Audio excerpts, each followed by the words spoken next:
안녕하세요. 저자 권화야입니다. 화훼장식 기능사, 다소 생소하시죠? 여러분들은 그동안에 플라워 디자이너나 꽃꽂이, 플로리스트로 알고 계실 것입니다. 맞습니다. 플로리스트라는 직업으로 요즘에는 젊은 사람들한테 그 선호도가 많이 올라가고 있죠. 그동안에는 그 꽃꽂이라는 거로 해서 예전에 우리가 꽃꽂이 학원이나 이렇게 좀 취미 활동으로 많이 생각을 했었고요. 단순히 절화장식으로서 꽃이 우리의 그 장식 소모품처럼 생각했었습니다. 하지만 문화가 발달될수록 또 산업이 발달될수록 사람들은 웰빙이라는 걸 생각을 하게 됐고요. 웰빙 속에서 인체와 어떤 자연과의 관계를 깊이 알고자 했으며 그리고 그 인체에 필요한 그 식물이라든지 이로움들이 집안 장식이나 어떠한 그 사무 공간에 들여다주면서 보다 전문가가 필요하게 됐던 거죠. 그런 시대적인 그 부흥에 맞춰서요, 2004년도에 국가기술 자격증인 화훼장식 기능사가 제정이 된 겁니다. 그 이후에는 화훼장식 기사까지 보다 더 교육적으로 전문적인 그런 국가고시 제도가 생겨서 지금까지 시행되고 있습니다. 젊은 사람들은 앞으로 이러한 시대적인 흐름에 맞춰서 전문 직업을 어떤 자격증을 취득했을 때 손으로 할 수 있는 어떤 직업이 더 떠오른다고 합니다. 그런 의미에서 화훼장식 기능사는 새로운 직업으로서 여러분들한테 굉장히 희망적인 도움을 줄 거라고 생각을 합니다. 이러한 그 화훼장식 기능사를 따면 여러분들이 어떻게 활동을 할 수 있는가? 이것은 보통은 이제 요즘에 그 꽃집에서 그냥 할 수 있는 활동도 있겠고요. 아니면 학원의 강사, 아니면 더 나아가서 호텔 디스플레이어나 아니면 요즘에는 그 프리랜서로 해서 여러 가지 웨딩이라든지 성전 장식이라든지 그런 맡은 일들을 많이 할 수 있고요. 실내 원약까지 굉장히 넓게 그 직업을 할 수 있는 직업들이 굉장히 많이 생겼습니다. 그런 것들이 그동안에는 내가 취미로 배워서 내가 내 집을 가꿨던 것이 보다 전문적인 사람들한테 맡기고 싶은 거죠. 그래서 화훼장식 기능사란 단지 꽃을 꽂거나 장식하는 사람이 아니라 설계하고 제작하고 디자인하고 그것을 관리 유지까지 할 수 있는 전문가를 말합니다. 그러기 위해서 실기뿐만 아니라 이론 지식이 합당하게 같이 갖춰져야 되기 때문에 화훼장식 기능사라는 그러한 필기 과목을 필수적으로 여러분들이 접하고 거기서 60점을 맞아야 합격을 할 수가 있습니다. 그리고 그 다음에 또 필기를 붙고 나서 다시 실기에 재도전을 해야 되겠죠. 이번에 우리가 여기에서 제가 책을 제작을 했을 때는요, 어떤 거에서 주안점을 뒀느냐면 그동안에 책을 하다 보면 너무나 어려웠어요. 어렵다 보기보다는 읽으면 읽기 싫었고 그다음 너무 서술형이 많았기 때문에 정말 그 시험을 보고 싶어도 그 내용이 잘 몰라서 덮어버리는 경우가 굉장히 많았다고 생각을 합니다. 저는 약 25년 동안 학원을 하고 꽃꽂이 시대에서부터 이 지금 화훼장식 시대까지 제가 어찌 보면 삶 증인으로 꽃게를 여태까지 이제 꽃 활동을 하고 있는데요. 그런 것들을 저뿐만 아니라 우리 학생들을 통해서 너무나 많은 고충들을 보고 실제로 느끼고 왔습니다.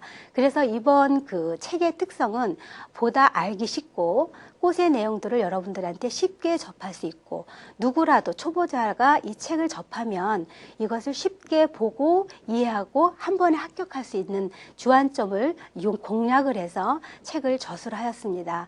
이 책의 그 여러분들의 특징을 하나하나 살펴보면서 여러분들과 이 책으로 정말 누구라도 한 번에 합격할 수 있는 적격 포인트의 기능사 책으로 여러분들과 함께 하겠습니다. 자, 다음은 화훼장식 그 필기 과목을 살펴보겠습니다.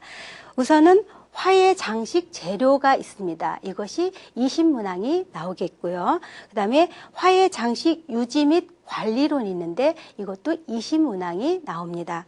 그리고 화훼장식론이 있습니다. 이것도 20문제에서 그동안에 나왔던 문형이 60문항을 기준으로 해서 나와 있었고요. 약 시간은 1시간 정도 출제되고 있습니다.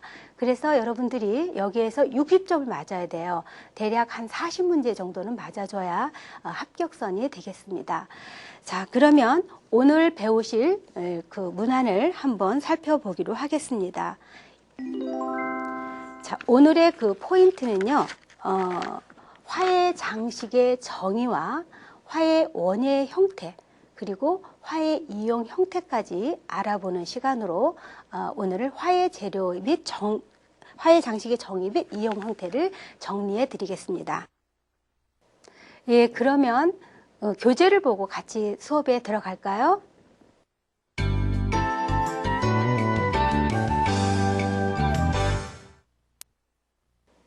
그러면 교재를 통해서 수업을 해볼까요? 먼저 14쪽을 펴주시기 바랍니다. 자, 처음에 보면은 화해 장식의 정의가 나오죠. 화해란 관상을 대상으로 하는 초하류를 포함한 관상 초본류와 목본류를 또한 관상류를 총칭해서 말한다, 이렇게 되어 있습니다. 자, 그러면 초본류와 목본류, 화목류가 무엇인가요? 그동안에는 꽃하면 절화만 생각을 했었죠. 하지만 화해라는 것은 꽃화자에다가 풀회자입니다. 즉 꽃뿐만 아니라 꽃을 이루고 있는 바탕인 초록도 같이 포함한다는 말입니다. 그래서 그동안에 꽃이라고 생각했던 것은 물론이고요. 초본류, 그러니까 줄기가 좀 무르면서 아주 그 초하류겠죠. 그래서 프리물라라든지 뭐 펜지라든지 이러한 그 초본류를 비롯해서 목본류는 좀 목질화가 돼서 나무 종류 이런 것을 말할 수가 있습니다. 화목류 이런 거, 관상수 같은 것은 조경수를 말을 하거든요. 그러다 보니까 꽃뿐만 아니라 또 풀뿐만 아니라 꽃을 이용하는 어떤 그 나무 종류에서 나오는 꽃들도 있죠. 벚꽃이라든지 목련이라든지 아니면 열매를 감상할 수 있는 청밀의 덩쿨이나 노박 덩쿨, 달의 덩쿨 이런 것들을 총망라해서 또 어떨 때는 뿌리까지도 감상해서 화해의 장식에 쓰는 것을 화해라고 합니다. 자, 관상식물이라고 요즘에 나오죠. 관상식물이라는 것은 일단 우리가 감상할 수 있는 그런 그 식물들을 말합니다. 때로는 지금처럼 우리가 상추 같은 게 있었는데 상추는 채소에 속하죠. 하지만 그것을 관상을 목적으로 내가 화해 장식에 썼다면 그것도 화해에 속하겠죠. 다음은 화해 원예를 보겠습니다. 화해 원예는 원예의 한 분야로 화해류를 집약적이고 기술적으로 재배하는 것이다 라고 되어 있습니다. 화해와 원예가 어떻게 연관이 되는가 여러분들이 좀 궁금하실 것 같습니다. 원예라는 것은 울타리 원자에다가 심을 예자입니다. 그래서 어떤 그 경작을 하는 걸 얘기를 하죠. 경작을 하는 대상에 따라서 우리가 과일을 심으면 과수라는 얘기를 하고요. 채소를 심으면 채소라고도 얘기하고요. 그 다음에 지금 꽃을 관상을 목적으로 해서 미화로 어떤 것을 심었다면 그것은 화해라고 합니다. 그래서 화해는 원예 형태 중에 한 분야입니다. 그러면 이러한 화해가 화해 원예의 어떤 특징은 다른 원예보다 어떤 특징을 갖고 있는가 살펴보겠습니다. 우선은 다양한 종과 품종수가 있고요. 다양한 종과 품종수가 있다는 말은 우리가 쌀이나 다른 곡식 같은 거는 많은 종들이 있진 않습니다. 그런데 꽃은 그런 거에 비해서 아주 많은 그 품종을 갖고 있고요. 그것은 사람들이 장식을 하기 때문에 한 품종을 오래 보려고 하지 않는 데 이유가 있습니다. 예를 들면 장미 같은 것을 생각을 해보면 장미를 우리가 로사 장미를 어느 정도 꽃을 꽂으면 색깔이나 이런 것들이 마음에 들지 않아요. 그래서 새로운 품종을 자꾸 요구하게 됩니다. 그렇기 때문에 장미 품종이 지금은 약 3,000 정도가 넘을 정도로 종류가 굉장히 많기 때문에 화해 장식에 필요한 그 화해 재료들은 거의 다양한 품종을 갖고 있습니다. 다음은 고도의 생산 기술을 갖고 있다는 것입니다. 고도의 생산 기술이라는 것은 이렇게 그 하나의 품종을 여러 품종으로 나누다 보니까 자꾸 개발을 해야 되겠죠. 그래서 많은 연구와 그 생산의 육종의 그 기술 같은 것들이 필요하기 때문에 화의 원예는 다른 원예보다는 굉장히 고도의 생산 기술을 가지고 있어야 됩니다. 또한 정서와 문화의 작물이라고 합니다. 정서와 문화의 작물이라고 하는 것은 우시 화해라는 것은 그 나라의 문화를 대표할 수 있습니다. 르네상스 시대부터 지금에 이르기까지 어느 시대에는 어느의 장식의 문화적인 그 꽃장식이 있었습니다. 예를 들면 우리나라에서 장례자식을 예를 들어보겠습니다.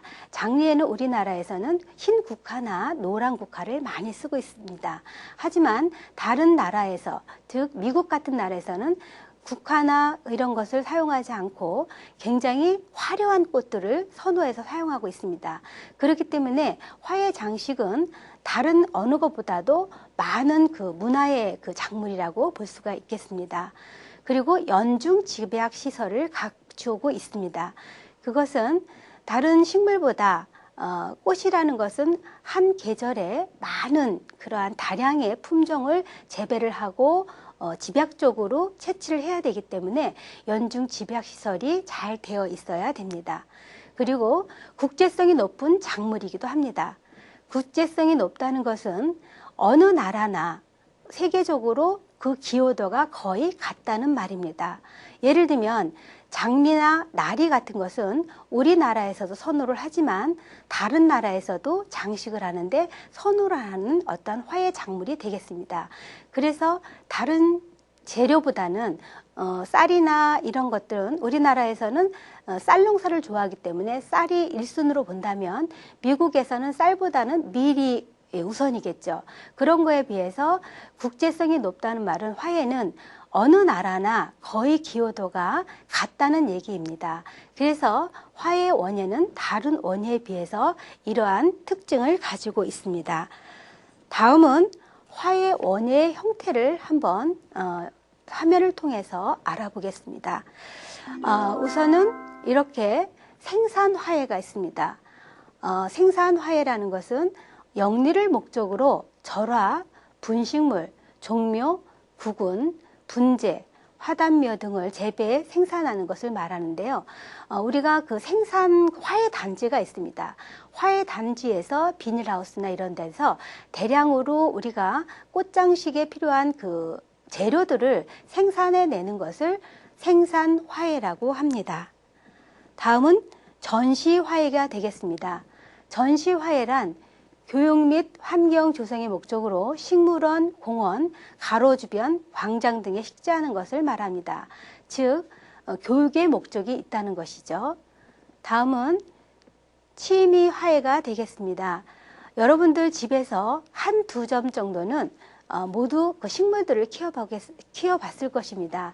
이렇게 어떤 취미를 목적으로 집안에서 주부들이나 아이들이 교육 목적으로 키우는 것을 취미화해라고 합니다. 다음은 후생화해가 되겠습니다. 후생화해는 도시인의 정서 순환을 위하여 인도변이나 차로에 화해류를 식재하는 것인데요. 여기서 중요한 키포인트는 정서 순화죠. 그래서 후생복지시설에 속하기도 합니다. 자, 다음은 화해의 이용 형태에 대해서 알아보겠습니다. 화해의 이용 형태는 우리가 보면 실내 이용 형태와 실외 이용 형태로 나눌 수가 있습니다. 실내에서 이용은 주로 절화 장식의 이용도가 있습니다. 예를 들면 우리가 꽃꽂이를 장식을 한다거나 아니면 어떨 때 그 꽃다발이라든지 꽃바구니라든지 아니면 부케나 코사지나 이런 절화 장식으로 하는 것을 그렇게 이용을 할 수가 있습니다. 또한 분식물 장식으로도 쓸 수가 있는데요. 쉽게 말하면 테라리움이라든지 DC 가든이라든지 행잉 바스켓이라든지 여러분 주변에서 집에서 기를 수 있는 어떤 그 식물들, 분화류 이런 것을 실내 장식용이라고 볼 수가 있습니다. 그 외에 실외에서 또 꽃장식을 볼 수가 있는데요. 실외에는 화단이 있죠. 화단과 정원이 있는데 화단을 한번 살펴보겠습니다. 자, 화단에는 평면 화단이 있죠. 평면 화단에는 화문 하단과 리본 하단과 포석 하단이 있는데요. 리본 하단에서 화문 하단은 지금 보시다시피 그 화면에 나와 있습니다. 평면 하단이기 때문에 양탄자를 깔아 놓은 듯하게 표현하는 것을 화문 하단이라고 합니다. 그래서 색을 이렇게 입힐 수도 있고요. 우리가 여기에 그 하나의 양탄자처럼 표현됐지만 지금 단일종을 심어서 빨간색과 그린색의 어떠한 그 띠를 두르고 있죠. 이런 것이 양탄자처럼 무늬를 내고 있는 것들을 화문, 무늬를 냈다 해서 화문 화단이라고 합니다. 다음은 띠를 두르고 있는 리본처럼 쭉 있는 리본 하단이 있는데요. 이것은 하나의 그 형식 자체가 화문 하단이랑 비슷은 하지만 리본처럼 하나의 줄을 치고 있다는 것이 특징이 있습니다. 다음은 포석 하단이 되겠는데요. 포석 하단은 주로 이제 길가라든지 아니면 광장 같은데 하나의 평평한 그 걸음돌을 이용해서 그 사이사이에 잔디라든지 이런 거를 심어서 돌 사이에 그 화단을 형성하는 방법인데요. 이것을 포석 화단이라고 합니다. 다음은 입체 화단이 되겠습니다. 입체 화단은 말 그대로 평면 화단과 달리 입체적으로 만든 것이겠죠. 자, 기식 화단이 있습니다.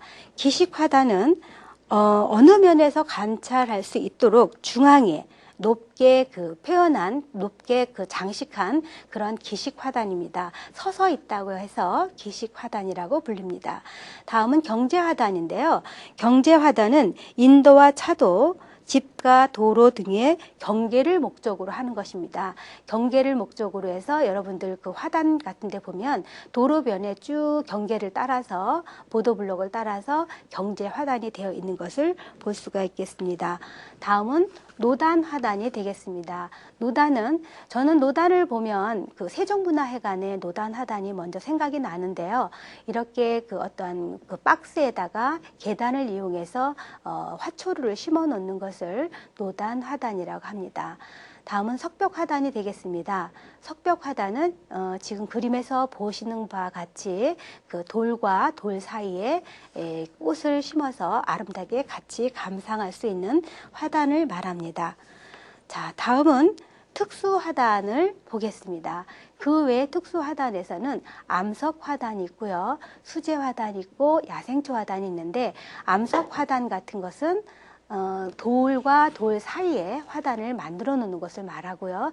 수제 화단이라는 것은 연못을 만들어서 연못에 어떤 수생화재 같은 것을 같이 넣어서 화단을 만드는 것을 말합니다.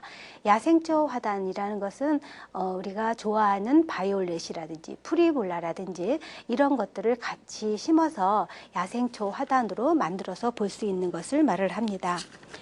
자, 그 다음에 그 밖에 우리가 이제 가정에서 이용할 수 있는 것은 창문 하단이죠. 외국에 나가면 이 창문 하단이 행잉으로 굉장히 많이 되어 있습니다. 우리나라에도 새로 짓는 아파트에는 그렇게 놓을 수 있는 자리를 만들어 놓는 것도 보았는데요. 창문에서 화단이 정리되어 있기 때문에 외관이 굉장히 아름답겠죠. 그리고 요즘에 가로수 같은 데서 많이 볼 수 있는 용기 화단이 있습니다. 그 용기가 둥근 용기를 쭉 놓으시고 거기에 잔잔한 맨드라미, 샤루비아 이런 것을 넣어가지고 화단을 정리하는 것을 볼 수가 있습니다. 다음은 정원을 보겠습니다. 정원에는 동양식 정원과 서양식 정원을 놓을 수가 있겠는데요. 동양식 정원은 주로 그러니까 자연을 배경으로 해서 하는 동양식 정원이 있습니다. 중국과 일본과 한국을 예를 들 수가 있는데요. 중국에서는 굉장히 그 뭐랄까 나라가 땅이 굉장히 많습니다. 거의 그 80%가 땅이라고 볼 수가 있는데 그러다 보니까 거기에서는 대지가 굉장히 광활하다 보니까 자연이 굉장히 멋스럽죠.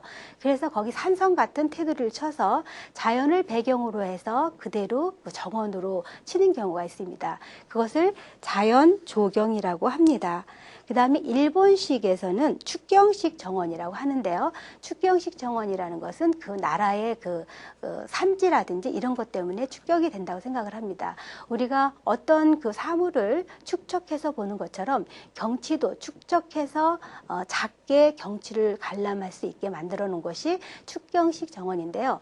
일본 같은 나라는 굉장히 섬나라죠. 그래서 땅이 좁다 보니까 이렇게 정원도 이렇게 축경을 해서 할 수가 있습니다. 그래서 분재 같은 것도 굉장히 많이 자연을 축소해서 만든 경우가 되겠죠. 그리고 우리나라의 한국식은 경복궁이라든지 이런 데서 볼 수 있는 수제 그 화단 이런 것도 볼 수 있고요. 정원에도 연못과 같이 볼 수 있는 정원들이 많이 있습니다. 그리고 혼합식이라고 볼 수 있겠죠. 자연식과 지금 중국식에서 나타난 어떤 자연 조경과 일본에서 나타나는 축경식을 혼합해서 만들어 놓은 혼합식 조경을 많이 쓰고 있습니다. 다음에는 그 서양식 정원은 보통 이제 앞뜰 장식이라고 해요. 이것은 동양식에서 이제 여기 보면 후원 양식이라고 되어 있는데 문화적인 어떤 그 측면에도 이런 이유가 있는 것 같습니다. 성격 자체도 동양 사람들은 뭔가 철학적이고 온순하고 숨어서 무엇을 하는 걸 좋아하기 때문에 후원에다가 어떤 그 멋있는 그런 것들을 만들어 놓는 것처럼 서양 사람들은 굉장히 성격이 쾌활하잖아요. 쾌활하고 뭔가 이렇게 솔직하고 이런 그 문화적인 것 때문에 그 정원의 형식도 그렇게 다르다고 생각합니다. 외국에 가면은 거의 정원이 앞뜰에 이렇게 정리가 되어 있어서 집과 어우러지게 해놨고요. 동양의 정원들은 일단은 대문을 들어가고 나면 또 중문을 지나서 앞문까지 가는 사이에 그 정원을 볼 수가 있습니다. 그런 성격들이 그 나라마다의 문화적인 특성 때문에 나와 있는 것 같습니다. 자, 이탈리아식에는 아까 제가 세종문화회관 얘기를 했는데 노단식 그 정원이 굉장히 건축 양식이 되어 있어서 노단식이 발달되어 있고요. 프랑스에 가보면 화문 화단이 발달되어 있습니다. 그래서 화문 정원이라고 하는데 베르사유의 궁전의 그 앞마당을 보면 화문 화단으로 되어 있습니다. 그리고 이제 영국식 영국식은 이제 보면은 자연이 발달된 나라죠. 그래서 풍경을 위주로 자연식이 되어 있고요. 이런 식으로 해서 그 각 나라마다의 어떤 특징에 의해서 정원을 만들어주고 있습니다. 다음은 이제 우리가 그 핵심 정리와 어떤 그 문제를 어떻게 풀을 수 있는 것인지 살펴보기로 하겠습니다. 예, 1번을 보겠습니다. 다음 중 화해 원예의 주요 특징으로 가장 거리가 먼 것은 했습니다. 자, 첫 번째, 가번 종류와 품종수가 극히 적은 편이다. 벌써 여기서 답이 나오죠? 아까 얘기했지만 그 화해 원예의 특징은 종류와 품종수가 굉장히 많다고 했습니다. 근데 여기는 적다고 했기 때문에 거리가 먼 것은 가번이 답이 되겠습니다. 나번은 고도의 생산 기술을 요구한다. 다번은 문화 생활 수준의 향상과 더불어 발전한다. 맞죠? 라번은 경영상 시설을 이용한 연중 집약 재배를 실시한다. 아까 다 나왔던 문제입니다. 기출문제는 이렇게 나오겠습니다. 다음은 2번을 살펴보겠습니다. 다음 중 화해의 정의에 대한 설명으로 가장 적합한 것은, 지금은 적합한 것을 고르는 것입니다. 가번, 관상을 위한 간연누만 화해라 한다. 그렇지 않죠. 아까 관상을 위한 간연누만 하는 게 아니라 모든 초본류, 화목류 모든 것을 총칭해서 화해라고 했기 때문에 여기서는 틀린 거죠. 나번은 화단을 장식하는 초화류만을 화해라 한다. 이것도 아니죠. 그 다음에 다번은 관상을 목적으로 장식하거나 기르는 식물을 총칭하여 화해라 한다. 맞습니다. 그렇죠? 관상을 목적으로 모든 것을 총칭해서 모든 식물을 총칭해서 하는 것을 화해라고 정의를 말씀드렸습니다. 라번은 꽃과 가지를 적절히 배열하여 미적 가지를 재창조하는 것을 화해라고 한다. 꼭 그것만은 아니죠. 다번, 관상을 목적으로 장식하거나 기르는 식물을 총칭하여 화해라 합니다. 다음은 5분 테스트에 들어가겠습니다. 자, 5분 테스트에서는 3번을 보실까요? 3번을 보시면 화해의 이용 형태의 네 가지는 아까 무슨 화해, 무슨 화해, 무슨 화해가 있다 그랬죠? 첫 번째 우리가 생산을 목적으로 하는 생산 화해가 있었고요. 그 다음에 전시를 목적으로 하는 전시 화해가 있었고요. 그 다음에 취미를 목적으로 하는 취미 화해가 있었고, 후생 복지를 목적으로 하는 후생 화해가 있었죠. 기억하시죠? 예, 3번을 기억을 해주시고요. 또 8번을 보겠습니다. 평면 화단의 종류에는 무슨 화단, 무슨 화단, 무슨 화단이 있다라고 되어 있는데 그림으로 보셨죠? 우선은 양탄자처럼 생긴 화분 하단이 있었고, 리본처럼 띠를 두른 리본 하단이 있었고, 돌 징검다리처럼 그 사이사이에 있었던 포석 화단이 있었습니다. 기억되시죠? 네, 꼭 기억을 해주시기 바랍니다. 다음은 체크 문제를 한번 체크해 보겠습니다. 자, 체크 문제에서도 3번을 한번 보겠습니다. 다음 중 후생화해에 해당하는 것은, 후생화해라는 것은 어떠한 그 주민의 어떤 정서를 목적으로 한다고 했습니다. 자, 가번 조직 배양에 의한 난해 대량 증식이다 라고 했거든요. 근데 아니죠. 이것은 뭐예요? 생산화해를 설명하고 있는 것입니다. 나번은 서울대공원의 표본 온실이다 라고 되어 있는데 이것도 아니죠. 이것은 전시화해를 설명하고 있는 것이죠.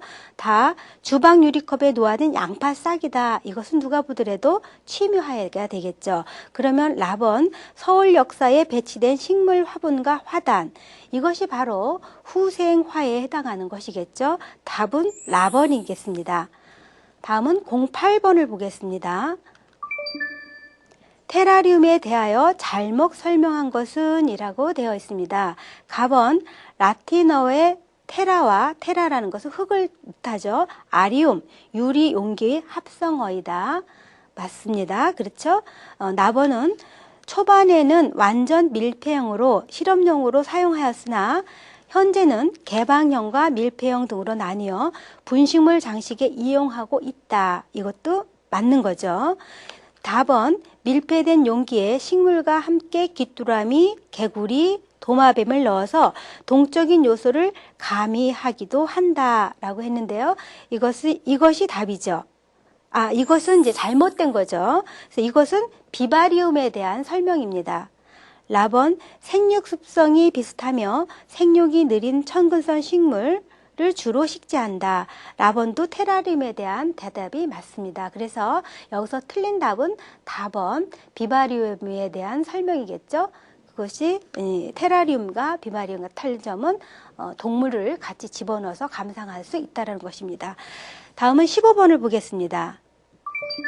15번은 앞뒤를 중시하는 다른 서양 정원에 비해 무더위를 피한 중정식 양식으로 동양식과 가장 유사한 형태의 정원이 발달한 나라는 했는데요. 이것은 스페인입니다. 스페인인데 아까 설명에서는 저랑 같이 본문에서 풀어보진 못했습니다. 영국은 자연식이라고 했고요. 프랑스는 화문 하단이라고 했고요. 이탈리아는 노단 하단이라고 했죠. 스페인은 우리나라와 가장 동양과 비슷한 그러한 그 중정식의 정원을 가지고 있습니다. 예, 이렇게 여러분과 함께 풀어보았습니다. 여기에서 우리가 그 문제집을 쓰면서 문제를 각기 다르게 이렇게 다뤄봤는데요. 우선은 시험 문제는 이렇게 출제되어는 그동안에 나왔던 기출 문제를 토대로 해서 실어봤고요. 그 다음에 그 챕터 마무리하세요가 있습니다. 그것은 요약을 해놓은 겁니다. 본문 내용을 좀 더 알기 쉽고 이것 정도는 꼭 알아야 되겠다는, 외워야 되겠다는 그런 뜻으로 핵심 정리를 해놨고요. 그 다음에 5분 테스트는 이 문제를 여러분들이 주관식으로 풀어보는 식으로 해서 가로로 비워놨습니다. 그리고 체크해 보세요는 앞으로 이런 문제, 이 챕터에서는 이런 문제가 나올 수 있는 가능성을 가지고 문제를 다뤄본 것입니다. 어떠셨습니까? 1강 들으셨는데 여러분들한테 많은 도움이 되셨으면 좋겠습니다. 다음 시간에 뵙겠습니다. 감사합니다.